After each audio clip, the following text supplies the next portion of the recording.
Let me propose you a simple bet that I'm sure you're not willing to take. Here is a simple fair coin, 50% chance of heads, 50% chance of tails.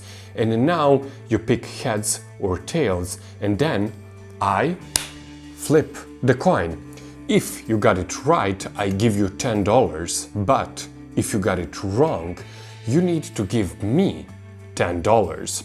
Now, without looking at comments, think about if you're willing to take chances on this bet, and then without looking to any other comments, write them down below. If science is right, most of you answered no, and most of you said, no, I'm not willing to take this bet. But I'm not only relying on science, I'm actually going to call a couple of my friends around the world to ask them the same question. So, Yuli,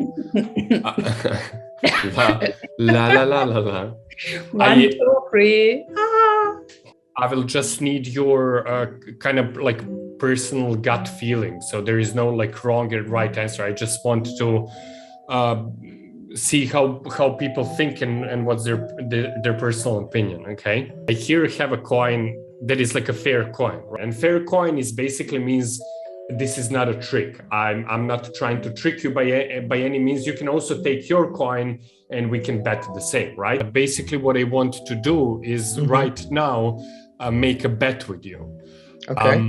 And the bet is as following: like you pick heads or tails, I flip the coin, and if you get it correct, I need to pay you $10. But if you get this wrong, you need to pay me $10. Now, my question is following. Would you take that bet or not? Normally, no. Okay. I would do that. Okay, you would take that bet. Why? I would be curious about what's going on in the first step. Okay, I won't flip it. You don't want to do it. I won't do it. Yeah, we take the bet Okay, why?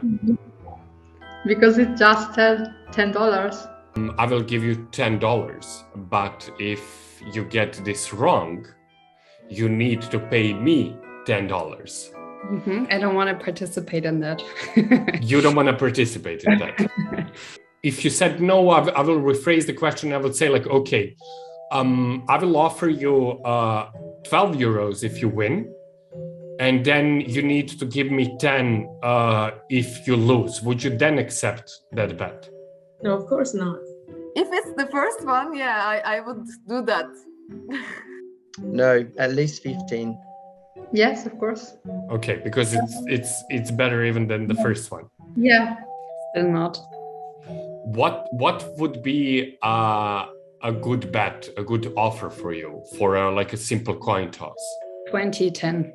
2010. So I need to give you 20 if you get it right, and you're paying me 10 if you get it wrong. Two times more. So if you would give me 20 and if I lose, I give you 10. If I win, you give me 20. Okay, thank you for your time. See you. As you can see, some of my friends are not willing to take really favorable bets, and some of them are ready to risk some money. Why is that, and why do we have such differences? This phenomenon called loss aversion might influence your life much more than you think. In this episode, we will show how it affects our everyday decision making, what mathematics has to do with it, and how to better assess risks and choices we make. Because my name is Vladislav Radak, I'm writer and mathematician, and this is exactly my field. And this show is called Fabric of Life, where we try to fuse art and science to answer humanity's most difficult questions. And now this question today is like, why do we make those decisions? Why do we take some bets and some bets don't? And how we actually know what is a good chance for us? Let me take you on an adventure. Hello, Instagram. Bad boy. Run wild. I'm on a mission and I won't stop. No destination. Some of my friends would not take the bet even if I offer them $12 if they win, and they only need to pay me 10 if they lose. Now, without going into too much complex probability theory and mathematics, this is a good bet, and you need to trust me on that, especially if I offer them to repeat it multiple times. Let me put it this way in extreme. If the bet is like $10.01 to pay you if you win, and you need to pay me $10 if you lose, that is also a good bet, especially if we can repeat it, let's say, a couple millions of times. And actually, every financial advisor, banker, or anybody who knows statistics and probability theory will say, yes, I will take this bet. So my question is, why some of my friends who also know a little bit of mathematics didn't take their chances? Why some of them said like, okay, only if you offer me 20 if I win, and I only need to pay you 10 if I lose, that's a good bet for me. It all has to do with our neurological responses, our psychology, but also our socioeconomical background and cultural context. Loss aversion is a cognitive bias that describes why, for individuals, the pain of losing is psychologically twice as powerful as pleasure of gaining. The loss felt from money or any other valuable object can feel worse than gaining that same thing. Loss aversion refers to an individual's tendency to prefer avoiding losses to acquiring equivalent gains. Simply put, it's better not to lose $20 than, for example, find $20 on the street. Loss aversion is common in cognitive psychology, decision theory, and behavioral economics. Loss aversion is especially common when individuals deal with financial decisions and marketing in their everyday lives. An individual is less likely to buy a stock if it's seen as risky with the potential for loss of money, even though the reward is potentially high. Notably, loss aversion gets stronger in individuals as the stakes of their choice grow larger. This is the reason why so many companies offer free trials on their services or products or goods they're offering. And sometimes that can also be a entrapment, because our loss aversion bias actually stops us from purchasing unwanted goods or services, and free trial erases that barrier. And maybe, we can end up paying for some services or products that we don't necessarily need in the first place, just because our loss aversion bias didn't necessarily kick in. This is why you need to be very careful when somebody offers you a free trial, and you actually need to put it in a bigger framing and different context. Loss aversion was first identified and studied by cognitive mathematical psychologist Amos Tversky and his associate Daniel Kahneman. They will win a Nobel Prize later for this exact work. The term was first coined in 1979 in a landmark paper on subjective probability, but was more notably described in 1992 when the researchers outlined a critical idea behind the bias. People react differently to negative and positive changes. More specifically, the research demonstrated that losses are twice as powerful compared to their equivalent gains, a foundational concept of prospect theory. Even my friends confirmed that losses hurt them 2 times more than wins. As you remember, this is how they answered the good bet will look for them. Still not. What would be a good bet, a good offer for you for like a simple coin toss? 2010. 2010. So I need to give you 20 if you get it right, and you're paying me 10 if you get it wrong.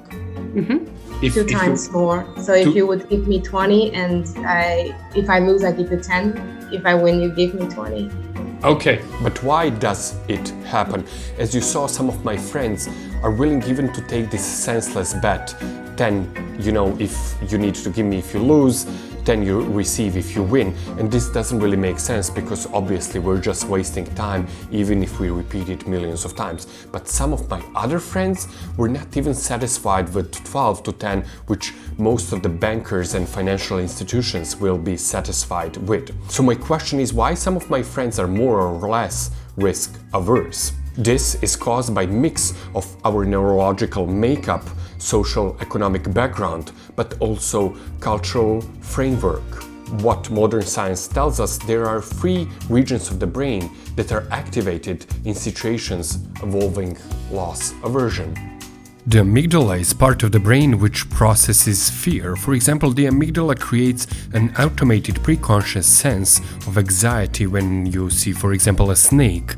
The reaction we experience with loss in this part of the brain is similar to our brain's response to when we react to an airplane turbulence or spider, meaning fear and loss are closely related. The second region in our brain that is active when we process loss is striatum. The striatum region handles prediction errors in our minds to help us better become in predicting things. The striatum region handles prediction errors in our minds and help us become better at predicting things. The striatum shows activity when we experience both losses and their equivalent gains, but it lights up much more for losses. The striatum helps us avoid losses in the future. Finally, our brain's insula area reacts to disgust and works with amygdala to make individuals avoid certain types of behavior. Neuroscientists have noticed that the insular region lights up when responding to a loss. The higher the prospect of loss, the more activated the insula becomes compared to equivalent gain. But socioeconomic factors also play an extremely big role in loss aversion. My colleague Anna Ines, professor at London School of Economics, actually has some significant statistical proof to show it. She actually proved that people in power and people that are wealthy are actually less prone to loss aversion because they're actually better positioned to endure losses if they occur. And that is really simple, and this is explanation why some of the businessmen are actually much better as we see them in making business decisions, and because they're actually taking much more risk, and some of those risks are paying off. To paint it really simply, if you have $500 on your bank account, even betting 200 in, investing in some stock seems like a really big deal to you. But if you have millions and millions on your bank account, investing $1 million in a startup or in a stock market doesn't seem like a big deal. So why is this important for you? Why I'm telling you all this? Many of the most important decisions an individual will face will require experiencing losses. Loss aversion can prevent people from making the best decisions for themselves to avoid failure or risk. Through being risk-averse is useful in many situations, it can prevent many people from making logical choices as the fear of loss is too intense. For example, some people will never apply for a dream job because they are afraid of rejection. Others will not make sensible investment choices. When we talk about accepting losses being an integral part of our lives and especially our way to success, here is something interesting that I want to share with you. In 1952, Sir David Attenborough wrote this application to BBC. This is original, and yes, the famed broadcaster and naturalist was rejected. That didn't stop him to become one of the greatest documentary filmmakers, presenters, and men who forever changed the way we look at our planet. He accepted the loss and moved on and tried again. I'm always telling my students there are a couple of ways to avoid loss aversion bias. First of all, you need to frame it. While making a decision, try to understand it as a certain transaction with probabilities and gains and losses attached to the both sides. Try to put your objective in the center and understand that getting to that objective, you might experience some losses. For example, applying for a job that you would like to do better might bring rejections, stress, and disappointing interviews, but the prospect of landing a new career path should trump your fear of rejection. The second way is to always put loss into perspective. You always need to be aware that on your way to some success, loss needs to be part of it. here is the good example. Last couple of days, stock market started crashing and I experienced losing a couple hundred to couple thousand dollars per day, and I started questioning myself. Am I really a financial mathematician that I advertise myself? Do my calculations really make sense? Am I just like cursed to lose all of my money? And then I started putting my loss into perspective, saying that, you know, if I'm involved in the stock market, losses, even bigger ones, should be the part of it. And I should just increase my pain threshold in order not to make any stupid mistake and sell off everything while everything is in red. I also need to be aware that, you know, both wins and losses are coming with certain probability, and as soon as, you know, probability on my upside is bigger than probability on my downside, all I need to do is stay in the game. And of course I did, and in the next couple of days stock market corrected and I was like, whew. This is not an episode about gambling, like don't go to casino, you will lose. This is how casinos operate. This is a story about how sometimes our neurological response and socioeconomic background stop us from making meaningful decisions in our lives and making bold, life-changing decisions. This is also the story of how mathematics plays a much bigger role in our lives than we are ready to admit. But the most importantly, that you can win only if you take chances and from time to time accept your losses and move on.